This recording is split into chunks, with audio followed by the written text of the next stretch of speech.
Proview Network crew, assemble!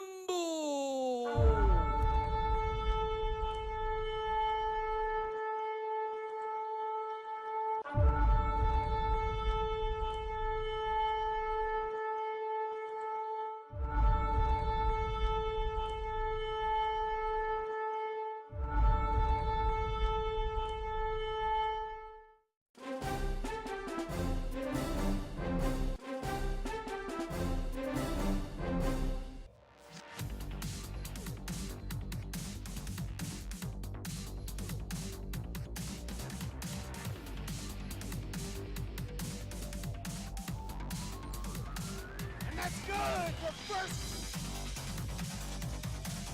High school sports are back live on Proview Sports Network.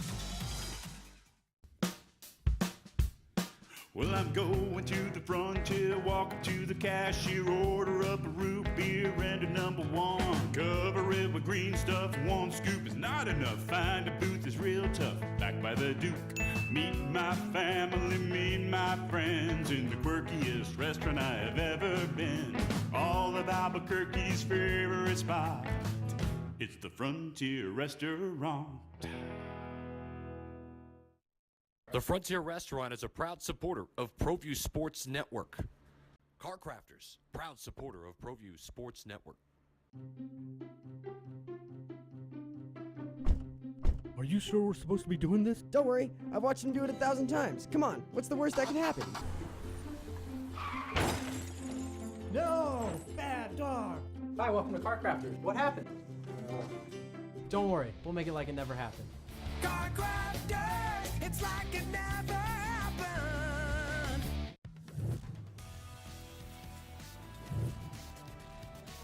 The Sports Desk is proudly presented by Car Crafters. It's like it never happened.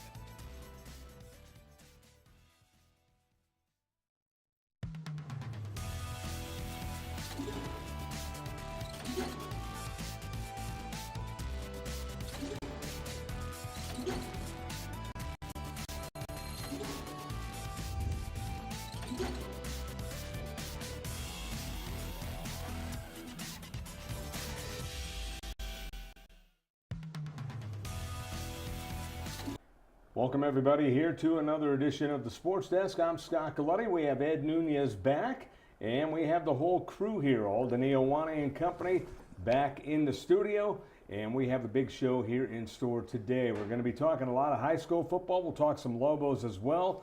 Lobos a big win over Incarnate Word. We'll see how big when they go to Madison, Wisconsin, a place I've been to a few times.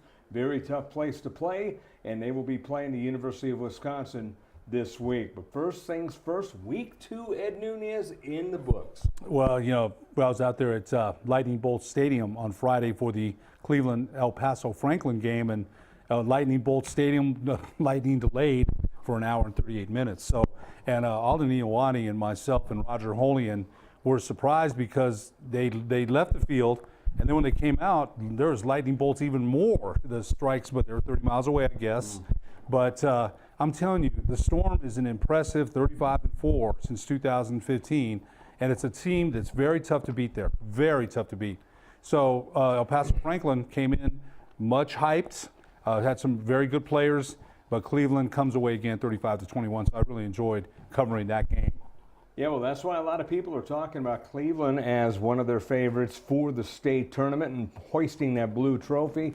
They go down to Oñate and literally destroy Oñate before halftime, and then a big victory over Franklin. Here's the thing. Now, we went, Roger Holian and I went and talked to Heath right now before the game, and it's a winning culture, Scott. It's a culture that they have. It's as much the same that when I covered Artesia St. Pius championship game with Richard Tripp 2 years ago. We went down on the field, and Artesia just had this aura about them, methodical in their drills, like they expect to win. You know, and Cleveland's like that. Of course, they don't have a tradition yet like Artesia. Artesia's won 30. But if you look at the Storm and what they've accomplished, and then you look at the uniforms and everything else, it's a culture there. Right. And Coach Ridenauer, believe me, I love the guy. He's so accessible. He's not cocky. He's not arrogant. He's very forthcoming about what he thinks about his team, about the opponent, and he's always very respectful towards myself, towards anybody that goes and shakes his hand. He's a good guy. I really like him. Good guy. The one thing about Coach Ridenour's teams, Ed, is the fact that they're always multifaceted. And those are the teams that usually win the big dance. You look at Las Cruces years back. They could throw and pass. You look at Mayfield. They could throw and pass. The one-dimensional teams, there's not too many nowadays, but if you have that balance, that puts you at the cream of the crop. Well, you know what? You truer words were never stated. So if they have Dorian Lewis, the transfer from El Paso's, rushed for 213 yards, 4 touchdowns. Then at tight end or wide receiver, Trey Watson. He reminds me of Marcus Williams. He also plays safety. So, and he's 6'4", so he reminds me a lot of Marcus Williams. Then the quarterback, Davison, I think it's Jeff Davison, he's a sophomore. So if you have a running threat like Dorian Lewis, you go down the line with the read option, fake it to him, and then play action. There's so many things you can do with the running back like Dorian Lewis. And then, Scott, you know this already, the line is very efficient and effective. They're going to make holes for, and Lewis is a very deliberate back. He takes his time to get the hole, and then when he does, it's usually a big play of 8, 9, big runs, consecutive big runs. And as you mentioned, multifaceted. They're very tough to stop. Very tough. Okay, Ed, you and I love food. So what the heck did they feed those people in that side of town in Rio Rancho? Yeah, that's a good question, man. That really They is, always because have a big line. yeah, and that goes back to Henry Haddis, the former lineman. I remember when I shook his hand, and I've got big hands. His hand engulfed mine. Right. And he didn't even shake it hard. He could have crushed me, man, to death. I mean, that guy was that big. But you're right. That line, again, if you don't, you can have all those multifaceted things that you mentioned. If you don't have a good offensive line, forget it. It doesn't work. But I'm really impressed with Dorian Lewis. Very impressed, and also with Davison, the quarterback. But more impressed with the winning, the Coach Ridenour and his staff, the culture that they built there. They're a tough team to beat. Let's take a look now at the results from week number 2. We'll take a look at our first slide. We always have 3 slides to show you. And you look at last Thursday's games. We'll talk about this game in here in just a bit. La Cueva Valley and then Valencia, big win over Highland. How about Valencia, 2-0? Wes Schenk, the new head coach at Valencia, has the Valencia off to a 2-0 start, and I don't know when the last time that happened. So, yeah, big win over Highland. And another team with a big win, Bernalillo. Bernalillo was 2-0 also. Yeah. And that's a surprise because the Spartans have struggled with numbers and wins the last 8 to 10 years. And how about that shootout? I had to put that score on there. Santa Rosa, West Las Vegas. That was a incredible. 56 to 46. All kinds of scoring there. And West, I think Santa Rosa, I was talking to Richard Tripp and Manny Lucero on Sunday, and I believe Santa Rosa runs that single T. If I'm right, I think they do. So West Las Vegas only had a week to prepare for it, but give the Lions credit. They come out with a big victory there against West Las Vegas. San Diego win over Atrisco. You had Cleveland over El Paso Franklin. Volcano, big win over Del Norte. And El Dorado, 70 points. But then again, you look at Sandia and they had 62. Incredible. I think when Roger Holian and I heard the score of El Dorado Las Cruces, we looked at each other twice. And we wanted to make sure that score was correct. Gabe Smith of El Dorado accounting for over 600 yards of total offense. So what a performance by the senior. Belen is 2-0, 26-12 over Farmington. Manzano, big win. Pine Creek out of Colorado. They were up big, but they hold off Rio Rancho 45-23. Las Lunas, another big victory over Alamogordo. Piedra Vista all over St. Pius. St. Pius really struggling without Diego Pavia, who's transferred to Volcano Vista, trying to make his case to the NMAA, I believe, today, why he should be eligible, but Pius struggling without him. How about Hope Christian over Espanola Valley, 42-0? They're off to an outstanding start. They beat Portales 10-3. They followed that up with a big win against the Sun Devils, 42-0, so they're 2-0. Let's go to the Saturday games that we had over the weekend. You had Clovis over Aztec, 49-20. Mesilla Valley over Monal. That's a close one, 21-20. That was the other Friday games. Albuquerque High over Miyamura. How about that? They go on the road and win. Independent. Albuquerque High win independent. They lose to Valley, and they follow that up with a road victory against Miyamura. So good win for the Bulldogs. Cibola, 2-0 after a win over Oñate, and Centennial beating West Mesa. West Mesa, boy, two tough games out of the gate to start the season, and Centennial under Aaron Ocampo looking very good early in the season. Let's take a look first at the game that you did, Ed, the Cleveland game against the team Franklin out of El Paso, and we'll take a look at those highlights here, and why don't you walk us through it? No, I sure will. And this is one of the 4 touchdowns by Dorian Lewis on a short run. You know, he's an incredible athlete here. And there he goes, picking his way, and what a nice run that was, Scott, on the cutback. That's the second touchdown, I believe, a 35-yard run or 40-yard run by Lewis. One of these touchdowns I want us to see, and there's a touchdown there by El Paso Franklin on a 1-yard run. And then they tied the game here on a run by Taj Crenshaw, who rushed for 106 yards on 16 carries. He had a good game. And this is the one down the left sideline to Dorian Lewis, the 35-yard touchdown pass. Yeah, if you got a running back getting that wide open and he can sprint like a wide receiver, that's dangerous. Big hole for James McLean Green of El Paso Franklin, 35-yard touchdown run, and tied the game here 21-all. And I believe Cleveland went down the field, and a penalty kept this drive going, and this is Lewis's. Now watch before he goes in the end zone. We thought that he put it across, dropped it early. We thought he did. Wow. But the referees didn't say anything, but we thought he dropped the ball before. And this is Davison's last touchdown for the Storm on a 35-yard, beautifully executed quarterback read option. And the Storm, that closed out the scoring. And there's that cannon. And I'm telling you, Scott, when that cannon goes off, it kind of unnerves some people, man. And that nerves everybody. Yeah. Yes, it does. Yeah, so we're kind of like, man, we're not expecting that. They don't tell us when it's going off. But, yeah, Cleveland 35, El Paso Franklin 21. Well, here's the thing, Ed. If we rolled back footage from a couple of years ago when Cleveland won the state championship, and even last year and the year before when they didn't and they came close, those look like the same highlights. You know what? You're right. I mean, open field different running, players, I mean, right. they break through the holes, they get big blocks. I mean, it's prototypical Coach Ridenauer football. Different numbers, different players. But yes, if you rolled them all into one sequence, you'd be like, hey, these are the same guys. Let's look now at La Cueva Valley, and this was a cakewalk for La Cueva. Kind of surprising in one way, Ed, that, you look at these teams.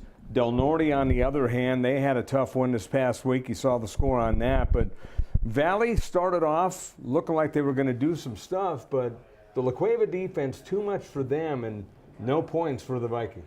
And again, you mentioned that defense and La Cueva scoring. 45 and Valley didn't score any, but this is what I think the Vikings have a hard time matching up against the 6A teams. Kind of anxious to see how Valley does this week down at Piedra Vista in their 5A classification.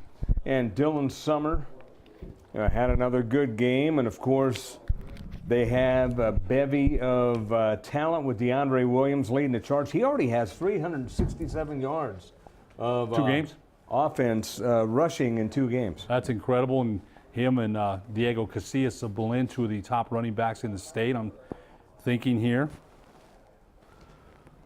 So it was all La Cuevas. It was 14-0 at this point, and they just kept methodically moving the ball. And it's one of those situations, Ed, where, they just wore Valley down. And that's one of the things when you look at a team like Valley, even a team like Del Norte, who had a tough second game, the teams with fewer numbers tend to wear down as the year goes on. And that's why Valley is in Class 5A now rather than 6A. And the Bears wore them down, and the Vikings, that's why we mentioned it. We don't want to be redundant. That's why they're in the class they are now. Yeah, look at that breaking there and just refusing to go down. That's one of the things about La Cueva. It doesn't matter who they're playing. They get their best every time. Oh, yeah, no question about it. They're a very formidable team. Well, formidable and with pride. And, they want to go on the field. They want to make a statement every game. They sure did. And again, I think we all kind of expected La Cueva to come away big, and they did. And I think, Scott, they've got a chip on their shoulder from last year, losing that close game to Monsanto in the state championship. So I still think they're kind of a little bit angry about that. Yeah, so they had an outstanding run here, and this was Noah Wiesen. And He returned. 45-0. Noah Wiesen returned from last year as well. So, yeah, not a surprise there at Milne Stadium. So we'll go ahead and take a break here, and we'll come back with more here on the Sports Desk. The Top 10 Plays brought to you by Dreamstyle.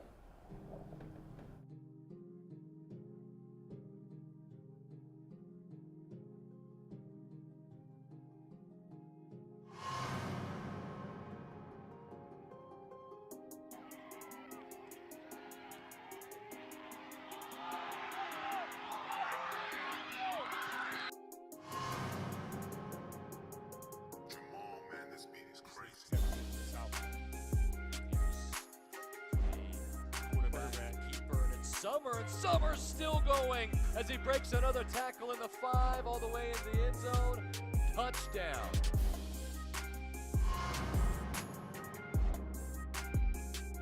Touched up. He's looking to throw. Throws it in the end zone. Ball is caught. Touchdown.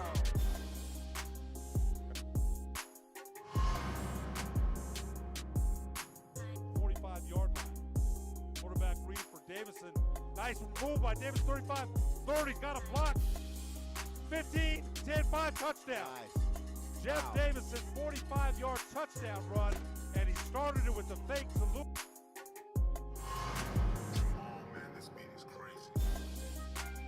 Back to Davison's right, Lewis again up the middle, scoring through, big hole, 20, 25, 15, 5, touchdown. Dorian Lewis, 40-yard touchdown run.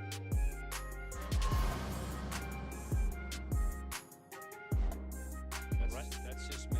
So right now you have 3 senior quarterbacks up the middle. There goes Rotten to the end zone. This time no flags. Touchdown Rio Rancho.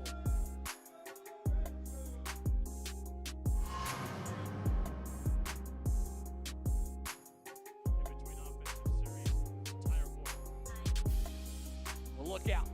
A kickoff back the other way. And look at this. A quick strike by Johnny Terrazas, the junior.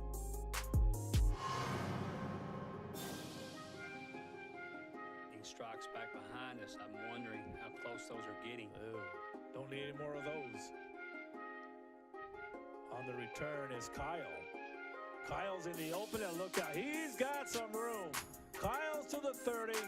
Breaks it back inside to the 10 and touchdown as he dives for the end zone.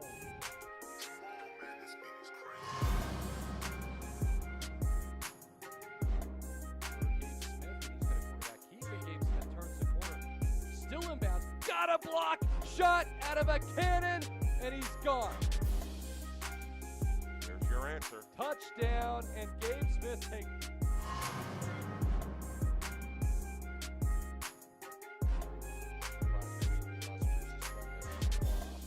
Here's Gabe Smith, the cut the other way. Look out, Gabe Smith to the near side. He's got the first down and a lot more. A foot race down the sideline across the 30. Gabe Smith gonna take it all the way.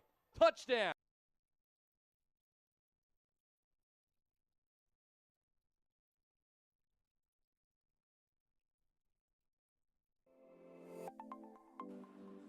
Get into the game with Garden Swartz Team Sales.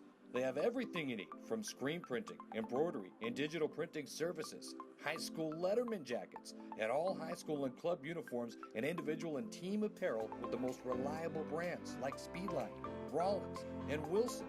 And don't forget to check out the latest F7 Shut helmet. It's all at Garden Swartz Team Sales. Give them a call, 505-884-1234. Garden Swartz Team Sales. Folks, there's no other way but to be all in. Either he's Lord of all or he is not Lord at all. And you can experience the real and authentic, true life change that only God can provide to humanity. See, when we truly encounter Jesus and purpose to know him and follow his teachings, hashtag life change will occur.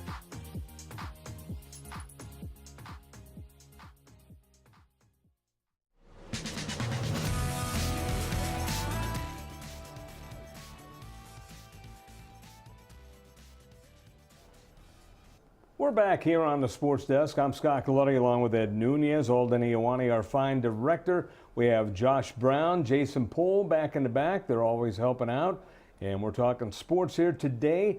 And the biggest game of the week last week was the biggest score, 70 points put up on the board by the El Dorado Eagles against Las Cruces.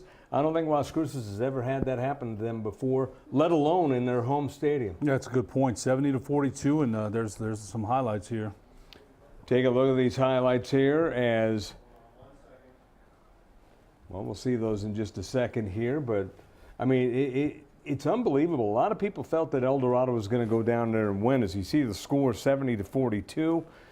Las Cruces now 1-1, El Dorado 2-0, but the way El Dorado won this game, just unbelievable. We couldn't believe it either. I mean, Gabe Smith accounting, I believe, for all 9 touchdowns for El Dorado, accounting for 650 yards of total offense, which El Dorado head coach Charlie Dotson, not known for, again, he had Zach Gentry play for him. He said, I've never seen a performance like that in all the years that I've coached. Yeah, absolutely. So there you saw the score, and we'll see the highlights. And, you know, this whole game was a highlight. Yeah, man, there's the start of it there. I think that's Smith on one of the touchdowns there. Now, how about the unis by Las Cruces? Yeah, gosh, I haven't seen them use that color combination, and they're going in for a score there. So for a while, it kind of looked like a ball game as the ball was just taken away. As usual, great job by the crew getting that replay. Oh, yeah. It was the My 50 game of the week. Our crew actually traveling down to Las Cruces for that game. So that was exciting for our crew and for the state to be able to see this game. Long run again here. Yeah, Mark Lopez not taking anything away from the game that El Dorado played, but you kind of saw a sampling of missed tackles. Yes, you're absolutely right. Gosh, I still can't believe how many points were scored in this game. 112. It's unbelievable. I mean, this was a 20-14 game, but then they air it out, and what a catch there for another touchdown. And, you know, you look at Smith, and, you know, you can see why people are just salivating on how good this guy is. And Charlie Dotson believes this is going to finally get him, and so does James Yotis, finally get him some looks. If it doesn't, something's seriously wrong after that kind of game. Here's a big kickoff return by the Bulldogs on the other end. That's you're right, though. They've never been beat like that at the Field of Dreams, and I know you were down there a couple of years ago for a great playoff game between these same two teams. Yeah, it was Andrew Shelley with that last second field goal to win that game, and you know there was no last second about this at all. I remember that game really well. Current kicker for the Lobos, I believe, Andrew Shelley. So you look at the turnover forced, it looked like, by El Dorado, and they would get the ball back. And look at Smith. You know, that's one of the things that I wasn't used to seeing him do in the past. Put the ball in the running back's chest and pull back like a play action. He was more like an on-the-run guy. That was a pure drop-back pass, and he's got an arm. Threw a lot of slants last year, so yeah, well, I'll tell you what, he's very deft at the ball handling, too. Well, he usually threw while he was running, and he can still do that. But, I mean, if he's able to do that, then that's really going to have a lot of defenses off guard. But I got a feeling Charlie Dotson's going to want to look at his special teams, though. Yeah, no, you're right. There's some holes there for sure. Couple of big run backs, right. But defense as a whole did very well against Las Cruces, as a couple of special teams touchdowns by the Bulldogs. And, you know, what was funny about this, Ed, is this was a 49-35 game. Then all of a sudden, El Dorado just went lights out. Gosh, man, if you want scoring, this game had it all, I'll tell you that. Scoring, and then more scoring. And, you know, it looked almost like the El Dorado, and this is kind of hard to say about a Las Cruces team, El Dorado was wearing them down. They sure did. Gosh, yeah. And people are probably wondering, is this the same game? These are all the scores from this game. I can't believe it. Look at that. 63-42. I think this is the last touchdown here, Scott. So, wow, what moves there and just lateral running. And, you know, this El Dorado team is going to be very, very fun to watch this season. And, you know, they're running out the clock there, basically. They're running things down, and just a run play that went all the way downfield. And there was the final score, and Gabe Smith, nearly 650 total yards of offense. Well, look at El Dorado, 56.5 points per game in 2 games. That is incredible. And how about Las Cruces? They're 1-1, and they're averaging 45. Yeah, they're not too far behind, and usually 42 points is enough to win. Right. Not Friday night. Yeah, Marcus Lopez, though, he's going to be impressive. 10 of 20, 117 yards, 2 touchdowns. He did throw 2 picks. You got Ivan Molina, who is now a running back. He'll do a little bit of wide receiver work, but 9 carries, 161 yards, and a touchdown. He was also 1 of 1 passing for 20 yards. They utilize him out of the Wildcat. I really like Molina. I can't believe he's a senior. It seems like he's been there forever. I remember watching him return a punt against Valley 2 years ago. So he's a fabulous player. But look, for all the weapons they have, and they have a few, El Dorado just torched them. They really did. Let's take a look now at the polls in high school football. We'll look at the 3A poll first. And you got Robertson still number 1, Hope, Hatch Valley, West Las Vegas, and Socorro. They round out the top 5. And then you got Dexter, St. Mike's, Raton, Tularosa, Hot Springs. I look at Hope Christian, 2 victories to start the season, and they're right there at number 2. And we're not, they've had a decent football seasons in the past, but they're knocking on the number 1 spot right there. This is the NMOTSC coaches poll, by the way. And we'll go to 4A now. And 4A is as follows. Ruidoso, followed by Lovington, Taos, Portales, Silver, Aztec, St. Pius, Bloomfield, Bernalillo, and Kirtland. And you got to wonder how long St. Pius is going to be in there. And they play Kirtland Central on Saturday at Milne Stadium, number 7 versus number 10. So I think you're right. And Pius is getting that ranking based on past experiences, but so far the starting's 0-2. You look at the 5A now, and 5A very interesting. Los Lunas, number 1, followed by Belen, Artesia, Roswell, Piedra Vista. Goddard at number 6, Valley falls to number 7. Valencia is up at number 8 now. Del Norte's still in there. They're 1-1. And Santa Teresa is number 10. But you look at the Valley Vikings at number 7, and you got to wonder how they're going to compete in 5A with some of the powerhouses like Los Lunas and Belen. And obviously, we'll find that out because they'll play each other in district. And one interesting game that I know you're doing, Ed, Los Lunas against Sandia this week. I'm looking forward to seeing that top-ranked Los Lunas. Now, Artesia, Scott, 0-2 for the first time since 1986, I believe. So that's a shocker. They lost to Hobbs last week. But I wanted lost to say, a big lead, too. They're leading big. And you know it's a very quiet, probably Tuesday in Artesia when the Bulldogs lose. It's like, it's very quiet there. But I'm anxious to see Valley. Okay, so we said 6A they couldn't, they had a hard time. They're back in, they're down to 5A. Judge Tavis feels like that's where they should be. So I think it's a big road game this week against Piedra Vista. So I'm kind of anxious. I think the Vikings can compete in 5A. I really do. Right. So I'm kind of anxious to see how they go, how they do on the road this Friday night against Piedra Vista. And finally, let's look at 6A. And in 6A, nothing really has changed. Cleveland is number 1. I guess what has changed, El Dorado is now number 2, La Cueva number 3, Centennial and Las Cruces round out the top 5. And you got the matchup Thursday night, matchup of the week, Cleveland versus El Dorado. Man, I'll tell you what, that's early season. I'm really looking forward to that game. And, Cleveland is almost invincible at home, but sometimes you get them on the road, and, they can be beat. But at Lightning Bolt Stadium, it's just really tough to beat them there. One of the things that you look at the others, Mayfield, Rio Rancho, Hobbs, and Sandia. Sandia with that tough loss against Cibola in week 1, and they look very impressive, albeit against Etrisco Heritage. But Etrisco's known for fairly decent defenses, but that Sandia offense seemed to get on a second level this past week. And that's why it's going to be good to see them, or it's going to be a good game to see them in Los Lunas against the Tigers with Nick Gerlin and Cody Vacu. The Los Lunas offense with Nick Gerlin, he's getting looks. A lot of, I think, some Division I looks. So that's going to be a very good offensively. You expect a lot of offense in that game as well, Sandia at Los Lunas on Friday. We'll take a break here and come back with more. You're watching the Sports Desk here on Comcast Channel 26 ProView. Sadie's is a proud supporter of New Mexico high school sports and athletics, and we here at ProView Networks would like to thank Sadie's for their continued support in helping us bring you all of your New Mexico high school sports coverage. The Barley Room, a proud sponsor of ProView Networks for over 9 years, is pleased to introduce Black Iron Catering. From weddings and family reunions to birthdays and office parties, Black Iron Catering is perfect for any event.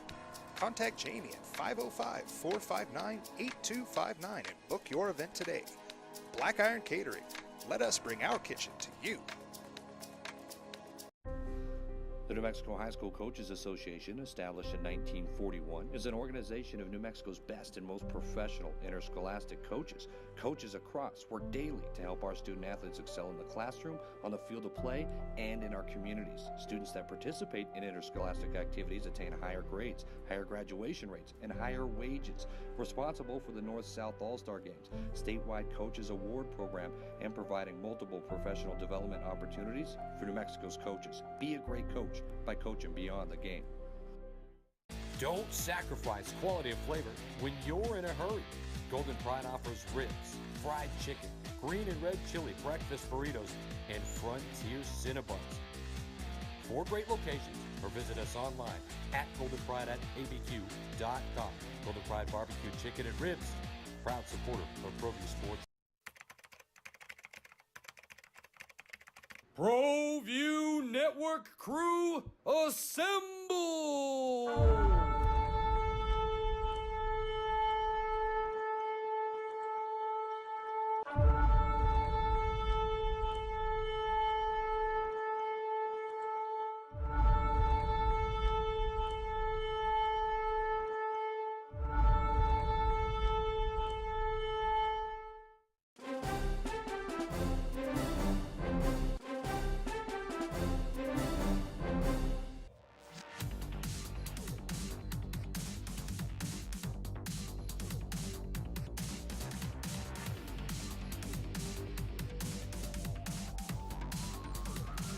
That's good for first. High school sports are back live on Proview Sports Network. Get into the game with Garden Swartz Team Sales.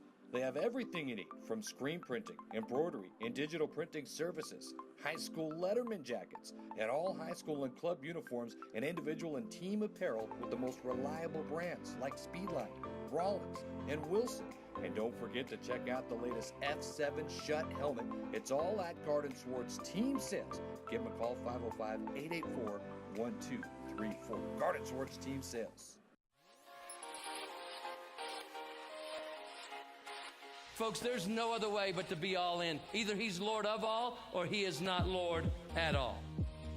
And you can experience the real and authentic, true life change that only God can provide to humanity. See, when we truly encounter Jesus and purpose to know him and follow his teachings, hashtag life change will occur.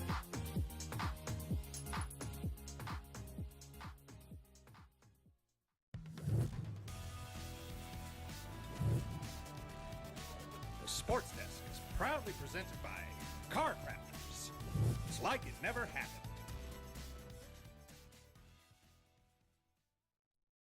The Barley Room, a proud sponsor of Proview Networks for over 9 years, is pleased to introduce Black Iron Catering. From weddings and family reunions to birthdays and office parties, Black Iron Catering is perfect for any event. Contact Jamie at 505-459-8259 and book your event today. Black Iron Catering. Let us bring our kitchen to you.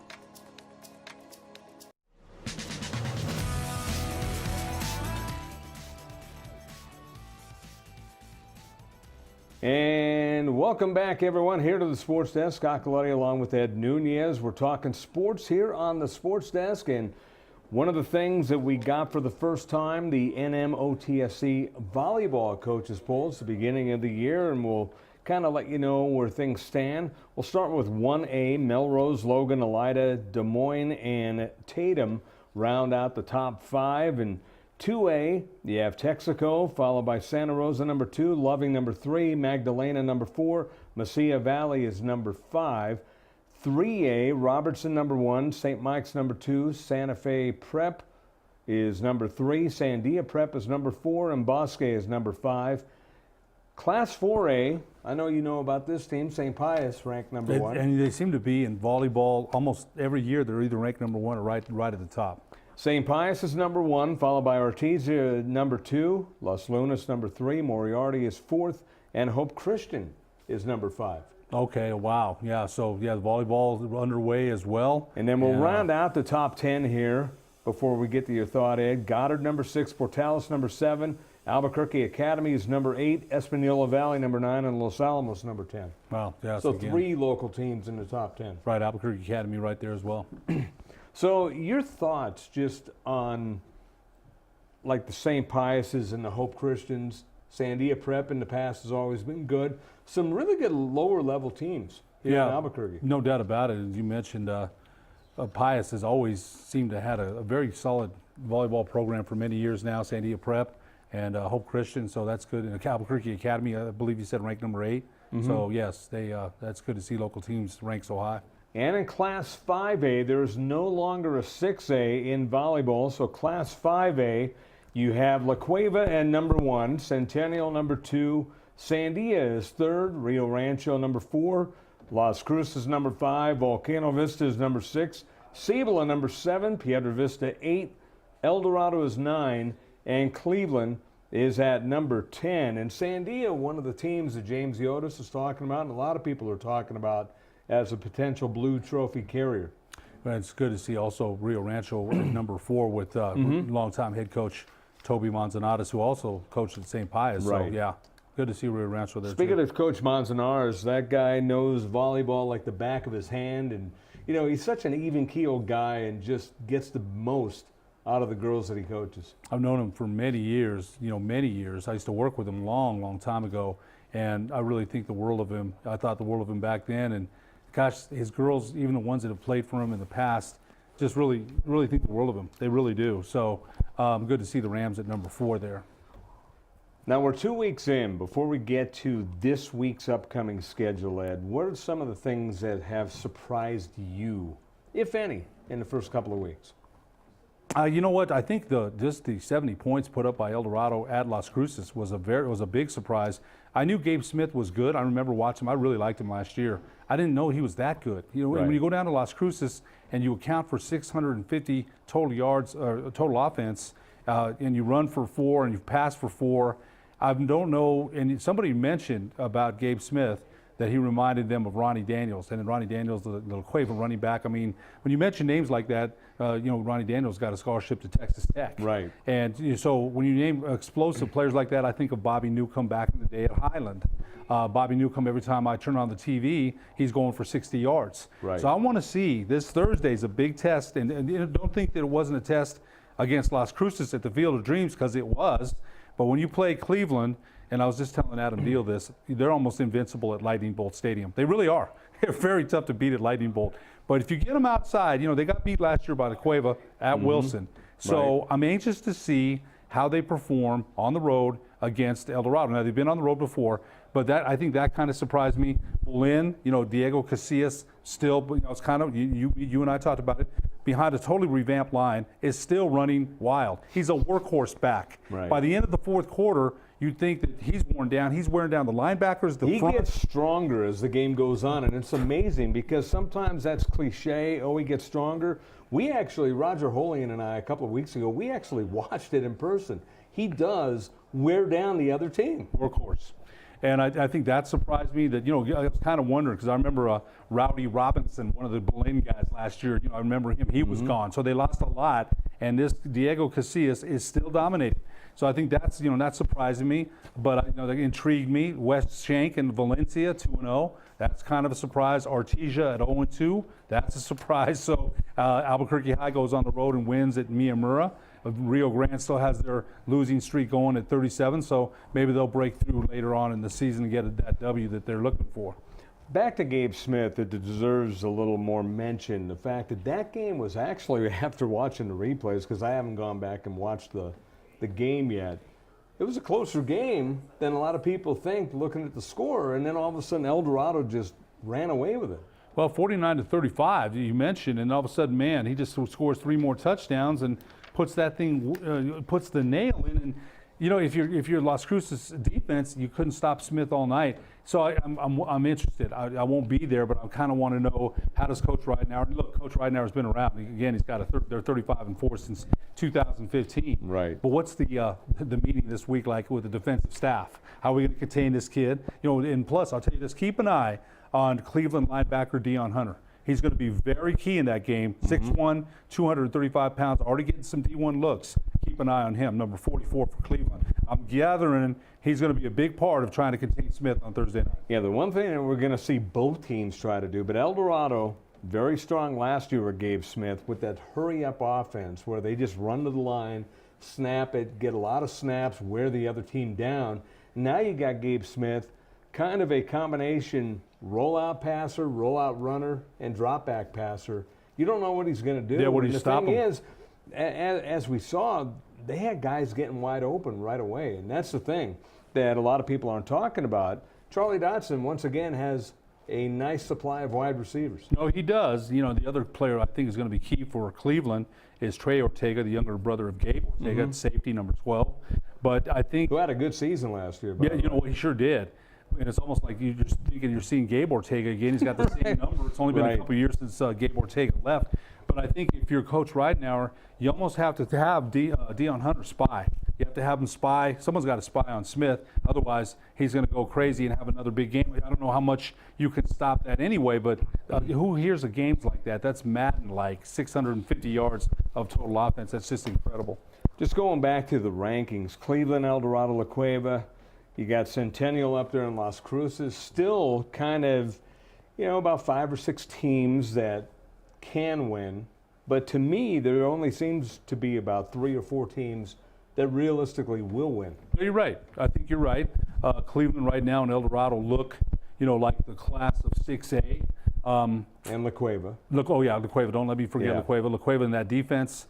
Yeah. Seems like the big 3 and, you know, hey, put everyone else in. You know, even, I mean, at the beginning of the year until seeing that El Dorado Las Cruces game, I was thinking Las Cruces might have, you know, an upper hand, but it seems like they lost a little more than a lot of people think. They can still score, but the defense, obviously, a lot of shoring up to do. So I would leave them out of the mix right now. Now, in a couple of weeks, we might find that, hey, they build on their strengths because, you know, one of the things that Coach Lopez and his predecessor, Coach Miller, were excellent at, going back, looking at the film, and improving from what they did wrong. That's very true, and it's one game. And are you thinking, if you're Las Cruces head coach Lopez, are you thinking, well, that's one game and that was an aberration? He had a great game against us, but we'll shore it up. I mean, they still have playmakers themselves, and I wouldn't count them out. But I think you're right in saying right now it's Cleveland, El Dorado, and La Cueva right there, you know, top 3. It really got to me seeing Ivan Molina as a running back, and you'll see his stats here coming up, but he's got almost 250 yards in 2 games rushing, where I always knew him as, hey, he goes out, him and Brandon Baeza would get open on either side, and quarterback would throw one of them the ball. Boy, Brandon Baeza, man, that's a name from the past, and not that distant past. But I think you're right about Ivan Molina. I remember, gosh, I think he's a bull rider too, they said, because I remember 3 guys trying to tackle him and he just shook them off. So he's a playmaker. So I don't think you can, for those reasons that you just mentioned, I don't think you can really count. I forgot about that play a couple of years ago. We saw that play, and you had the crew replay it a couple of times because of how ridiculous it looked. Shook off about 3 or 4 tackles. So strong. Not shook off, threw off. So that was 2 years ago. So how much stronger is he? Yeah. So I'd still say that Las Cruces, I know they got beat like that. Don't count them out yet. Let's take a look now at what's upcoming in high school, as we may close the show looking at this as well. But we're going to look at the schedule coming up this week. And coming up this week, we got some really, really good games. In fact, James Iotis in the Albuquerque Journal wrote, after a lull last week, this week's schedule has a bunch of big games, and why not start right at the top? Cleveland, El Dorado, Valencia, Rio Grande. Those are the Thursday games. Atrisco at Carlsbad. You've got Farmington, Del Norte. That should be very interesting. Las Cruces at La Cueva. Another big one. And Rio Rancho Clovis. Well, Las Cruces, off that big loss to El Dorado, their gift is to come down here and have to play La Cueva at Wilson Stadium. So back-to-back tough games for the Bulldogs. Let's move forward here in the schedule. You've got Sandia at Los Lunas. You're going to be doing that game. Just the thought of that game excites me, Ed, because having seen Sandia play this past week, they were much improved, and they looked pretty decent in their loss against Cibola. They looked more one-dimensional in that Cibola game because they were following LaShawn Joseph, but this past week they brought their backup running back in. All he did was get about 140 yards rushing. So if Joseph can't go a whole game, they got running, they got balance, and I think Coach Barker made it a point, hey, we got to be multifaceted and not just do one thing.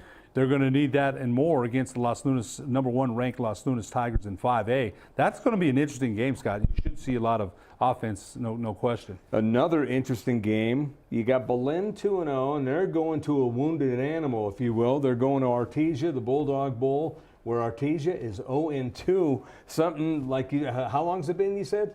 Since 1986. Wow, 1986. That's a long time. So that's going to be a curious game to watch. Valley at Piedravista going to be a interesting game because Piedravista had a big win over the weekend, and we'll see what Valley can do against kind of a like opponent. Well, I mentioned that. You know, Judge Chavez, we said that. He thinks that the Vikings are in the classification that they belong in. Let's see, because that's their first test at 5A, and the rematch between Berlin and Artesia. That was the 5A championship last year, won by Artesia. Berlin 2-0, Artesia 0-2, licking their wounds a little bit. Right. So what's the mood of the town there? We've lost 2, and that hasn't happened since 1986. Right. So I'm really, boy, I wish I could go down there and watch that game. Well, and then you have a Piedravista team that moved out of a juggernaut district in District 1, and now they're feeling the same as Valley. Hey, we're where we belong. We're in the district that we can win. That's right. So that's going to be an interesting matchup as well. The Vikings having to go on the road. They're without, by the way, senior tailback A.J. Beltran has a fractured foot and won't be available for 5 more weeks. And then you got West Mesa and Mayfield. West Mesa started out, man. They lost 2 tough opponents, and now that doesn't get any easier for the Mustangs as they take on Mayfield at the Field of Dreams on 7 p.m. Let's take a look at the Saturday games, and there's some good ones here, Ed, on Saturday as you have Bernalillo Academy, Kirtland Central at St. Pius, Centennial Manzano at Wilson Stadium, Oñate Volcano at Community Stadium, and Moriarty taking on Hope Christian. That'll be at Milne. I think if I'm right, Coach Martinez, the head coach at Manzano, was coached by Centennial coach Aaron Ocampo when Coach Ocampo was at Manzano. So it's a pupil versus student kind of thing, and it is. I'm looking forward to seeing that game. And the big games coming up. We'll look at the first one, Cleveland El Dorado, and that will be on Thursday. So Cleveland El Dorado, you look at Dorian Lewis, 26 carries, 215, 4 touchdowns against Franklin. And then you had Gabe Smith, nearly 650 yards of total offense. And we have La Cueva Las Cruces. That'll be the big game on Friday. And you got Marcus Lopez, 257 passing yards. Ivan Molina, 242 rushing yards and 4 scores. Chase Chalapek, also almost 250 yards rushing and 3 scores. And Dylan Summer, how about him? 349 in 2 games, 4 TDs and an interception. And DeAndre Williams, this guy's the real deal, 367 rushing yards, 3 scores. Yeah, he's had a great first 2 games, and returning from last year's was Dylan Summer. So, I'm anxious to see, Scott, how does Las Cruces respond? Because defensively, La Cueva is going to be ready for Ivan Molina and Marcos Lopez. Their defense is what carries them. They've got a very strong defense. Absolutely. So, yeah, it's going to be interesting. Absolutely. One more segment here coming up on the Sports Desk. Sadie's is a proud supporter of New Mexico high school sports and athletics, and we here at Proview Networks would like to thank Sadie's for their continued support in helping us bring you all of your New Mexico high school sports coverage. The New Mexico High School Coaches Association, established in 1941, is an organization of New Mexico's best and most professional interscholastic coaches. Coaches across work daily to help our student athletes excel in the classroom, on the field of play, and in our communities. Students that participate in interscholastic activities attain higher grades, higher graduation rates, and higher wages. Responsible for the North-South All-Star Games, statewide Coaches Award Program, and providing multiple professional development opportunities for New Mexico's coaches. Be a great coach by coaching beyond the game. Don't sacrifice quality of flavor when you're in a hurry. Golden Pride offers ribs, fried chicken, green and red chili breakfast burritos, and Frontier Cinnabons. 4 great locations, or visit us online at goldenpride@abq.com. Golden Pride Barbecue Chicken and Ribs, proud supporter of Proview Sports Network. Well, I'm going to the frontier, walking to the cashier, order up a root beer and a number 1. Cover it with green stuff, 1 scoop is not enough. Find a booth is real tough, back by the Duke. Meet my family, meet my friends in the quirkiest restaurant I have ever been. All of Albuquerque's favorite spot, it's the Frontier Restaurant. The Frontier Restaurant is a proud supporter of Proview Sports Network. Car Crafters, proud supporter of Proview Sports Network. Are you sure we're supposed to be doing this? Don't worry, I've watched him do it 1,000 times. Come on, what's the worst that can happen? No! Bad dog! Hi, welcome to Car Crafters. What happened? Don't worry, we'll make it like it never happened. Car Crafters! It's like it never happened! Proview Network crew, assemble!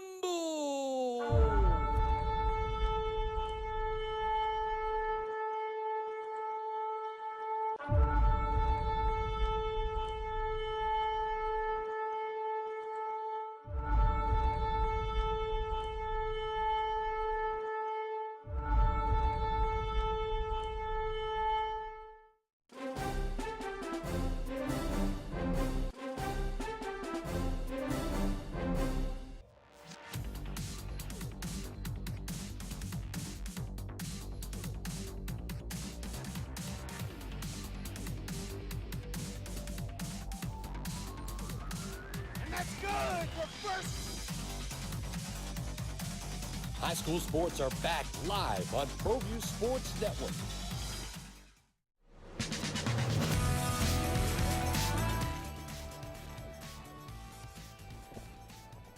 And we're back here on the Sports Desk, live here on Proview Comcast Channel 26 on Facebook. And you can also watch it later in the week on YouTube. A lot of coverage. Oh yes, we've definitely ramped up coverage of a lot of things that we do. Loving it. Yeah, I'm loving the fact that you're here today, Ed. Yeah, you know how it is, man. There'll be times I'll be here. Your job's a little prohibitive sometimes. Oh yes, and that's okay. You know, I'm able to do my lunch hour in to do the show, so I always appreciate that. Well, let's look at your favorite item. Lobo sports and Lobo football. It's funny because I wasn't going to go to the game, but my son kept prodding and insisting, and I'm glad we did. So we'll take a look at the game against Incarnate Word. We've got a graphic, we've got highlights, as a lot of coverage here on that game as well. Oh yes, Dana Childs, great job on the highlights for us. So this first one was an Incarnate Word touchdown, and that got them on the board first, 7-0. Lobos coming right back though. Tabaka to Iota, I believe this was to pass to Marcus Williams. And Marcus looked really, really good, didn't he? He's really worked hard on his game. It said in the paper he and Tabaka to Iota really pushed each other in the offseason to get better. There you look at the student section. That was very impressive as they filled a section, and the west side needs a little ramping up. It always seems to. I thought it was a decent crowd for a first game. Tuioti would come up with this run now, and having him in a versatile offense I think opens things up a lot, and with his talent level you could see him running and passing with a lot of confidence. Well, Calvin McGee's got a lot of options for Tuioti, and I hope to see a lot of them. Tyrone Owens on this nifty little run, and you got to like the way that he finds the hole. I love Tyrone Owens, and they hadn't got a lot of yards between the tackles until the second half. They finally started executing a little bit better. And then they get Patrick Reed in the offense as little pass down the sideline. This is after they had gotten an interception late in the half, and this was a very big touchdown. No, it really was, because I told my son they need to get scored before the half, and they did. So we were both happy about that. So the Lobos look very good as that was the score. It was 28-7. Oh, there's a familiar face. Huh? Yeah. How about that? And J.C. Lopez and Steve Davis on the sideline. 90 yards on this one. And some shoddy tackling here, Scott. But hey, give the Incarnate running back credit. He got all the way he went to the house. Right. So that made it 48-16. But the Lobos just kept going and going, and short yard, long yard. Seems like they've got an answer this year.